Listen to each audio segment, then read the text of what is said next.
Welcome to Humanities. This is Professor Glover. I'm delighted you're in my class this semester, and I think you'll be very interested in the many subjects we'll be discussing. Please note that this introductory lecture, because of its length, is in two parts. So this is part number one. Now, before we start the course, I'd just like to say how happy I am to teach at a community college like Lone Star because of the size of the classes. This is a typical class at the University of Missouri. In fact, this is a humanities class.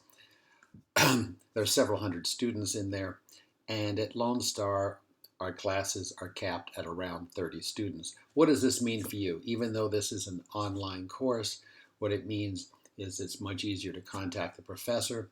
We'll have many informal discussions in this course, none of which I grade, and it means you'll have a chance to discuss with other students. I'll jump in the discussion sometime to keep them going.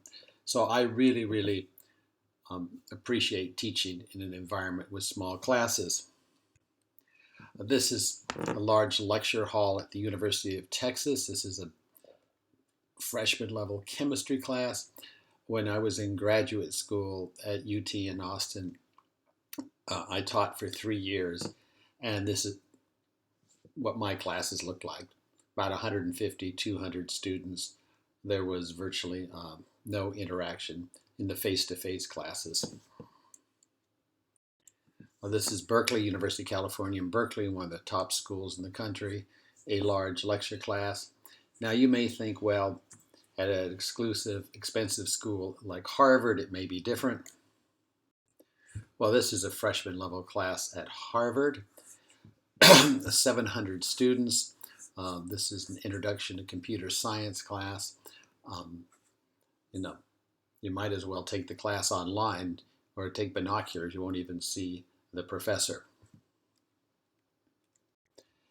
So in this introductory session, what we're going to do is I'll talk a little about myself, my background. We have a discussion set up in Module 1 on D2L where you can introduce yourselves and have interaction among yourselves if you so desire. I think it's important in the social sciences and humanities to know a little about the professor, because we're not teaching calculus or mathematics here, but rather subjects where the professor's views can impact on what is taught. So I just like to run through a little of my background, and my full professional resume is uploaded in D2L in this module if you want to look at it. Well, essentially after graduating with a graduate degree in history, I also have an undergraduate degree in mathematics, but I decided to pursue graduate studies in history. I was fortunate to get an appointment with the State Department in Washington, D.C. as a diplomat, a foreign service officer, and I spent almost 35 years working for the State Department, both in Washington, D.C. and at a number of embassies around the world. And after I retired, I started teaching here in Houston, both at Houston Community College and Lone Star. I teach history at HCC, and I teach in the Humanities department here at Lone Star. I also do some consulting with the large oil companies here on their operations in Latin America and Africa. So what do you think about a diplomat? Well, most people think it's very elegant. There is a lot of elegance. Well, I'll show you a few slides of the elegance, but then I'll show you a little more of the ugly reality. This is in Washington, D.C., one of our many meeting rooms in the State Department. We would often meet with foreign dignitaries in these very elegant meeting rooms. And by the way, all of this furniture was donated by wealthy Americans, so there was no cost to taxpayers. This is the American ambassador's home in Paris, France. It's actually valued at $500 million. but it was donated to the U.S. government many years ago by obviously a very wealthy American. We're getting set up here and starting our annual July 4th party, which we have all around the world um, to celebrate the U.S. Day of Independence. We have these parties at every embassy around the world, and we invite our foreign guests and foreign officials there. This is in Moscow, Russia. These are the U.S. Marine Guards in a ceremony. In South America, this is Quito, Ecuador, where I spent 4 years. That's me on the left, the somewhat blurry photo. I apologize, it's from a newspaper. And I was the acting United States ambassador, and the new ambassador came, Gwen Claire, who's on the right there, and I'm taking her in to meet the president of Ecuador, where you can see in her left hand she has a document. That is a document from the president of the United States to the president of Ecuador saying that this individual is my personal representative or U.S. ambassador. You can see the pomp here. That literally is a red carpet. And on both sides of us, we have the presidential ceremonial guard.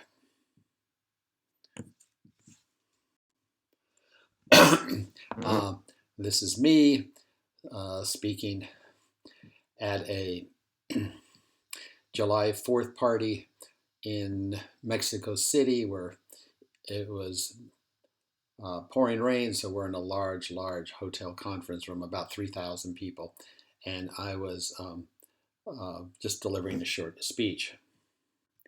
Then for several years, while I was in the State Department, I did a lot of work for President Bill Clinton, who, this was in the late 1990s, when he was obviously still president, and this is when I was accompanying him on one of his many trips overseas.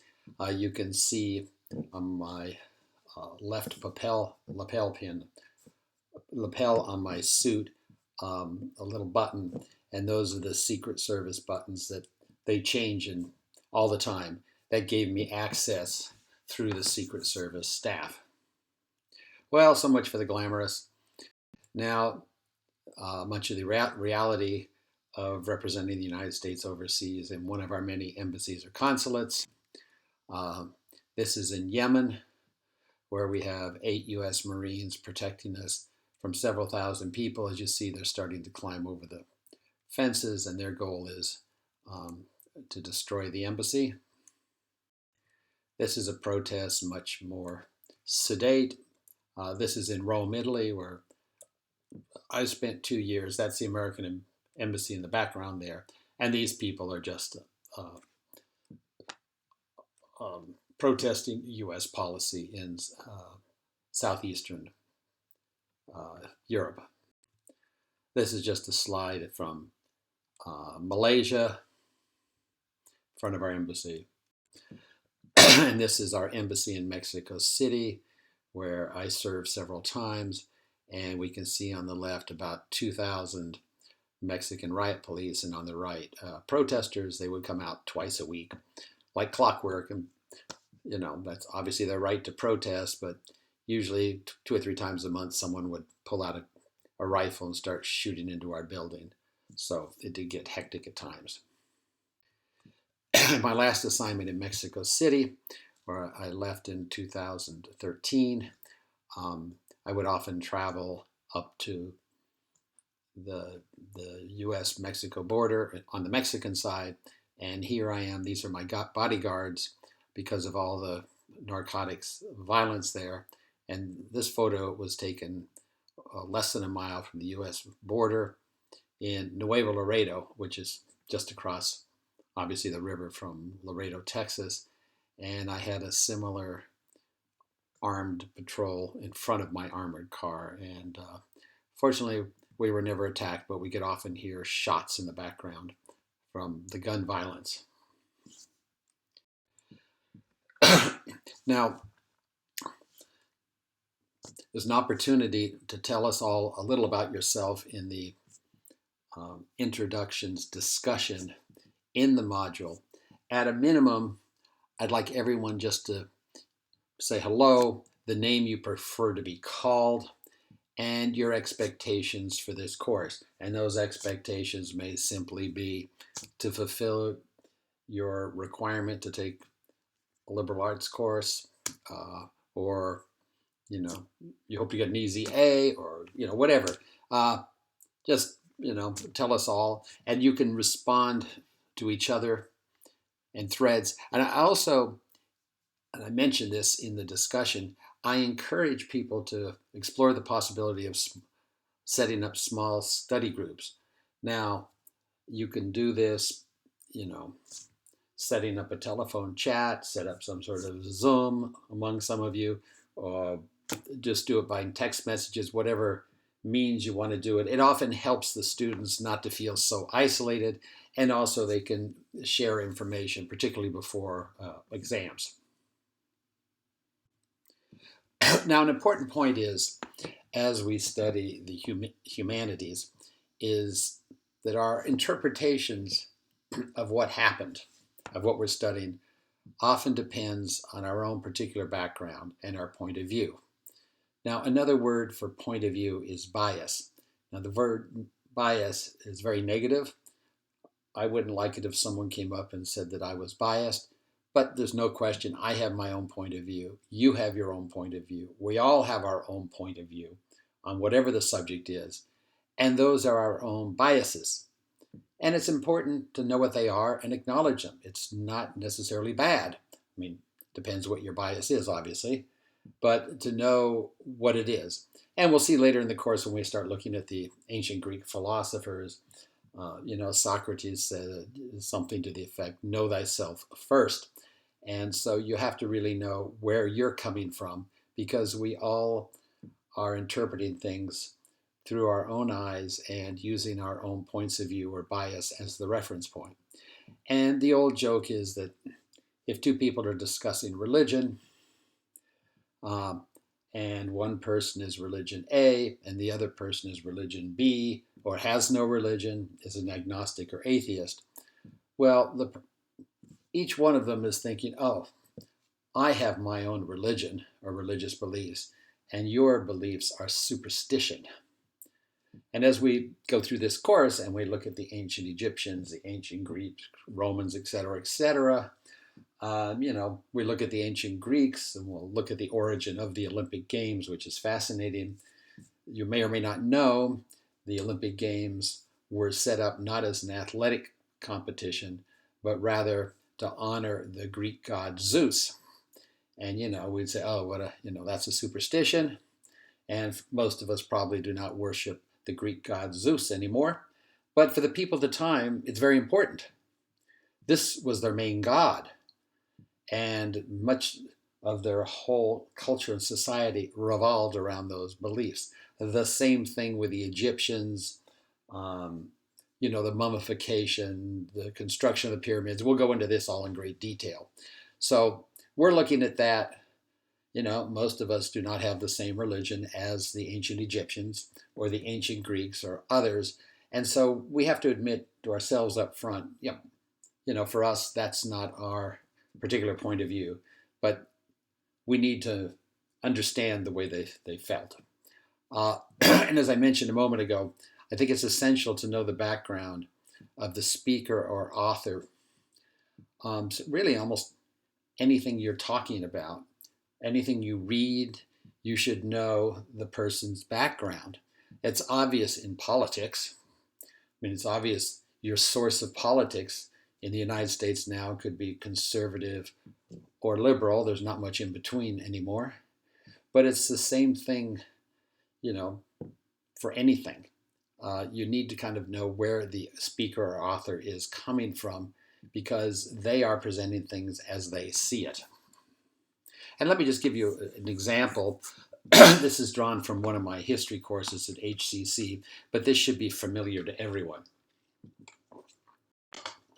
Now, if you were raised and educated in the United States, and I were to ask you who Benedict Arnold was, in the late 1700s, the U.S. War of Independence against Britain, most of you would say, oh, he was a traitor.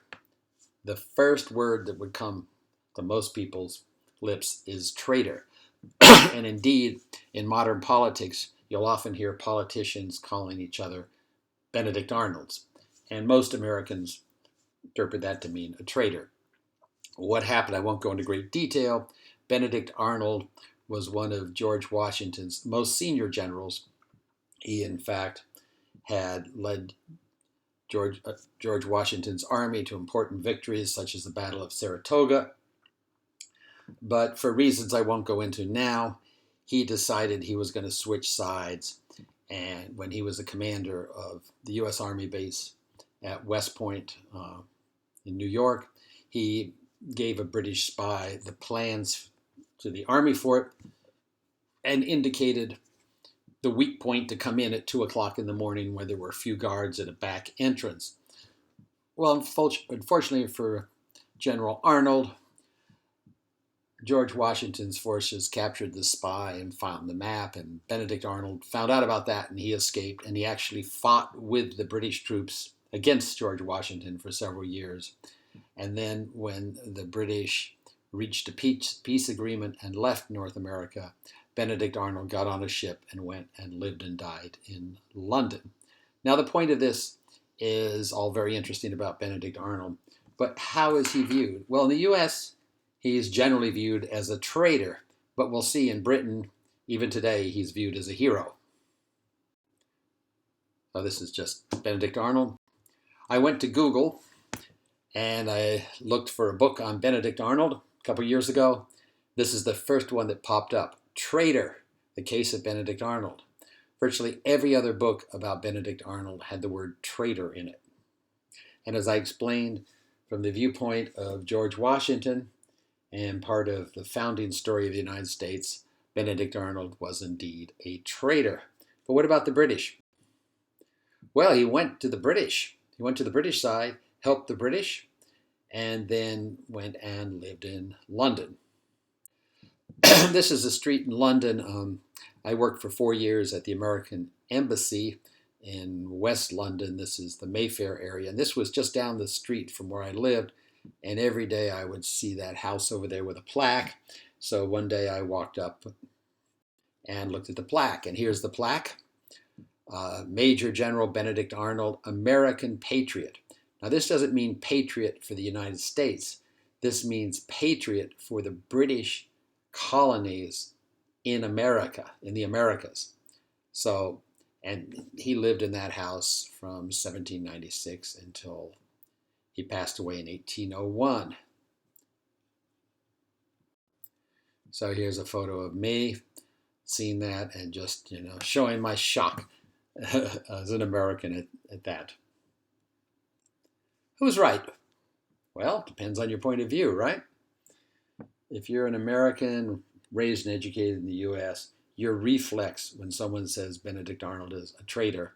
If you're British, the British who know history would say, oh, well, he helped us defend our colony against the rebels led by George Washington. And so he helped the British Empire. Now here, as we study the humanities, and I'll talk a little about what we're doing, and then we'll really get into the meat of the course in the next module. Well, what we're going to do is a lot of critical thinking. We're going to be interpreting things, and we're not just going to be memorizing dates, names, and places. Now, obviously, we have to know certain facts, but so many students tell me their high school history courses, they just had to memorize all sorts of dates and names of battles. And well, we have to learn some information, but what's most interesting is trying to analyze it and ask why. Now, there's a video link in the module to a brief section of a famous movie made in 1989 by Robin Williams, The Dead Poets Society, in which some of you may have seen the movie. It's sort of a classic. Robin Williams is a new teacher in an elite boys' high school I think it's in Ohio, and he's, rather than having the kids just learn, he's teaching literature and poetry. And he said, instead of learning this, we have to really learn the meaning of it. So I encourage you to watch this 4 or 5 minute video. There's a link to YouTube, and be interested in any comments you may have on that. By the way, in this course, as you'll soon see, I supplement the lectures and the reading with many, many videos. Most are 5 to 6 minutes in length. A good number of them are from the Khan Academy, which I find very, very useful. So you'll want to be sure and watch those videos. Obviously, you don't have to know everything, every little bit of information in the videos, but it's a great way to reinforce both the lectures and the reading. Now, let's just, among ourselves, say, if you're a prisoner, what is the worst punishment for you? Well, obviously, being executed or physical torture, but short of that, and it's being placed in solitary confinement. So if a prisoner acts up anywhere around the world and, hits a guard or something, they're usually placed in a cell by themselves for, 2 or 3 days or a week or whatever, and just have food. And why is that such a terrible punishment? Well, most humans are social animals, and most humans really, really cannot stand being isolated and not having any contact with other humans. And that's why prisoners dread being put in solitary confinement. Now, sort of our overarching goal in this course is to understand how works of art, architecture, literature, philosophy, music, how they express the values of individuals and societies. And to do this, we have to understand the historical and social context. So in this course, we're essentially looking at the history of the world over the time period of the course through the lens of the humanities. We'll look at language, literature. We'll look a lot at art in this course, a lot at architecture, a little music, philosophy, religion. And so it's not a normal history course. It's in a historical context. It's the same thing if you take a pure art history course. You can't really understand art history unless you understand the historical and social context for the works of art being produced. In this vein, every civilization, including those today, use art, architecture, philosophy, religion as fundamental expressions of human nature.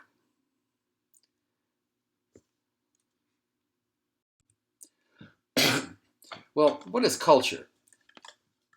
I mean, if you look it up in the dictionary or online, you get various meanings. It essentially is whatever each society itself, that society identifies as the qualities of an ideal citizen or an ideal inhabitant. In ancient Rome, as we'll see, filial piety was really, really important for the ancient Romans. What is filial piety? Sons and daughters, children, were today we'd say subservient to, respected their elders. Women were respected their husbands, did whatever they were told. And the oldest male in the household was the leader of the household.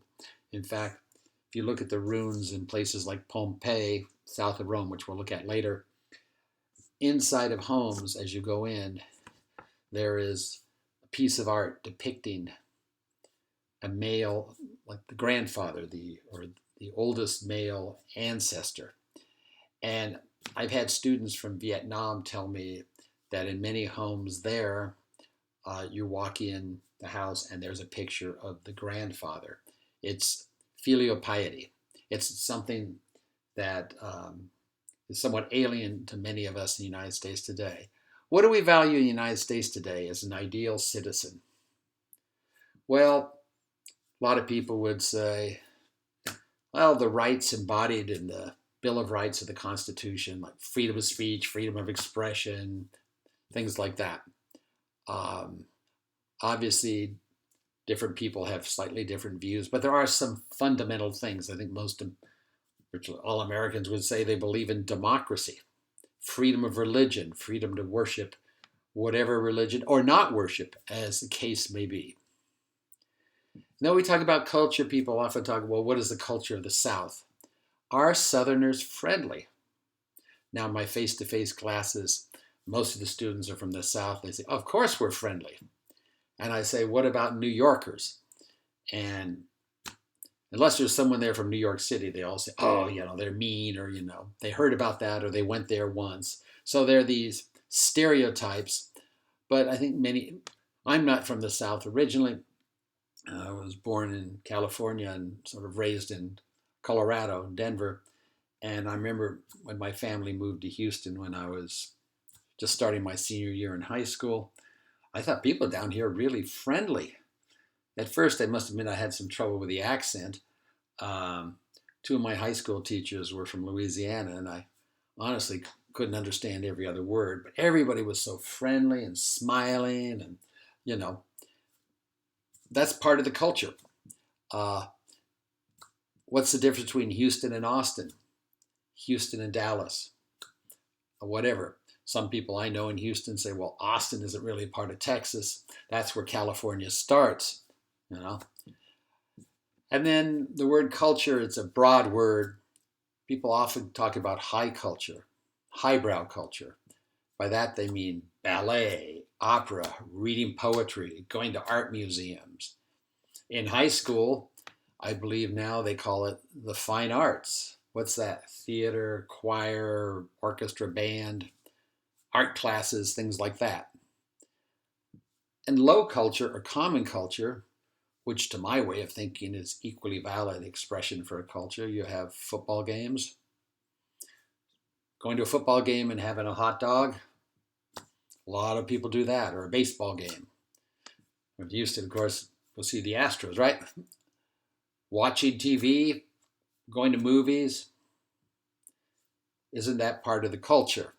So if we, people 100 years from now, trying to study the culture of where we live, what would people look at? Would they look at the ballet, the opera, the art museums? Or I would say you'd look at that, plus you'd look at other things. You'd say, well, a lot of people were pretty fanatical about the Astros when they won the World Series, rightly so. And football, TV, all of our entertainment, shopping malls are certainly part of our culture. Certainly part of our culture, in my view. So, but high culture, the word culture for a lot of people normally means, opera and ballet. Okay. Values. Well, we don't have to worry about dictionary definitions. It's essentially those beliefs that often motivate conduct and actions. Because when we think about it, most of us, when we think about it, the way we conduct ourselves is based on our values, right? And each society has often its own values. This is, with the previous slide, we're talking about what are the values in the US?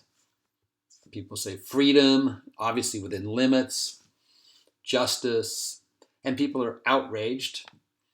And, when they perceive there isn't justice or there isn't freedom, et cetera, et cetera, et cetera. Raises the question, are there universal values? Well, when the United Nations was set up after World War II, all member nations signed the UN, it's like the Charter of Human Rights, the Declaration of Human Rights. Here it is on this page.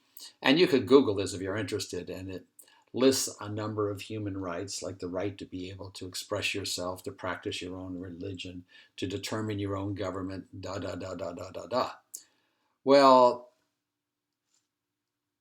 the many countries in the world since World War II where people didn't have a right to vote.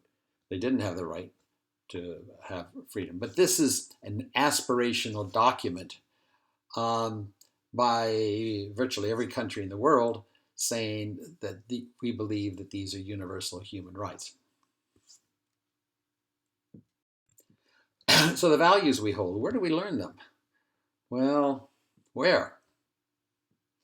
Well, it's obvious, many of them from the families we were brought up. I had one student who grew up in an orphanage, never knew her parents, and he said for that reason he values getting married and having a family as the most important thing in his life. He never had one. I feel sorry for him, poor kid. Others, teachers, your friends, religion, and we'll talk a lot about religion as we move through this course, because we'll see every society has some sort of religion of some sort, and and I think all the societies realize it's important. It helps, apart from the spiritual side, it helps inculcate values in children. Of course, Judeo-Christianity has the 10 Commandments, etc., etc. We learn a lot of values through TV and movies. That's why obviously people are very concerned, many parents, about the violence on TV, video games, music. You listen to music, you're internalizing certain values if you listen to a lot and you like the star. YouTube, I'm not a sociologist. Obviously, it has a major, major impact. So the values we learn personal values, we learn them sort of in the environment where we grow up, in the religion. And I think it's just important to realize that we have these values, and that's fine. And when you meet people who have different values, you have to understand them. And this course, obviously, is not dealing with contemporary United States. When it ends, what we look at by studying the history is everybody who's lived before us has confronted challenges of all types, including many of the challenges that we're wrestling with today and will continue to wrestle with in the future. And often we'll see religion, and religion, as some people say, it's important, how do we confront life and death? Unfortunately, death is inevitable. How do we confront it? Good and evil. We've all seen, and people throughout history have seen, good and evil in their everyday life. It's not some academic construct. Now we'll just, here in the last section of the first part of the lecture, let's just look briefly at how people view our society 1,000 years from now. Maybe not just the US, the world. Let's pretend that tomorrow there's a major natural disaster, a major volcanic eruption or series of volcanic eruptions that covers the earth in 20 feet, 30 feet of ash and destroys everything. Well, kills all people and animals. And so 1,000 years from now, people from another planet land their spacecraft and with their probes, and they try and determine, was there life here? What was it like? Well, we have something very similar that we'll look at in this course in Italy. Pompeii, Italy. This is south of Naples, which is south of Rome, as we'll see. And in the background, you see Mount Vesuvius. Well, in the year 79, that volcano erupted, a major eruption. And what you see in the foreground was the city of Pompeii. A nearby city of Herculaneum was also destroyed. And as the volcano erupted. Some people escaped, but it erupted rather quickly and killed many, many people. And the entire city was covered with between 10 and 50 feet of ash, depending on the part of the city. It was not all, the city wasn't totally melted because it wasn't like molten lava coming down. But we'll study this in detail later.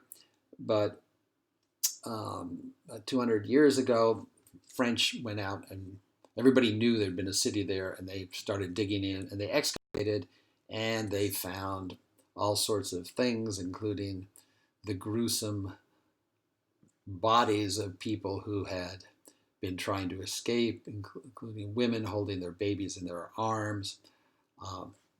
Now, let's assume this happened to the world. 1,000 years from now, people come. And what do archaeologists 1,000 years from now find? This is somewhat of a joke here among archaeologists. Well, as they go all around the world, they dig down in the ash, and there's one thing they find. The golden arches of McDonald's. As you know, McDonald's is all over the world, and they have these big golden arches. So what does that mean? What can they learn from looking at finding these all over the world? Well, at this point, the archaeologists haven't found any written records. They found near the golden arches like bits of stoves, and so that they didn't know it was really a fast food restaurant, but they found bits of stoves and things like that. And so in their wisdom, the archaeologists 1,000 years from now came up with this conclusion on the next slide. Well, the people back around 2020, they worshipped all around the planet in temples, and they had golden arches. These golden arches were symbolic of their religion. Perhaps the golden arch was a god they worshipped. And the people in these temples snacked on quickly prepared food because they could see that it was a sort of a fast food restaurant. Now, we laugh at this, but this is somewhat the limitation we have when we look back at the very earliest societies, which we'll do in the next module, in so-called prehistory, when there was no written record. We find artifacts, and archaeologists and anthropologists and historians do their best, but without the written record, it's very difficult to know what, in fact, these cave drawings or these figurines represented. Okay, now please continue the second part of the lecture. Thank you.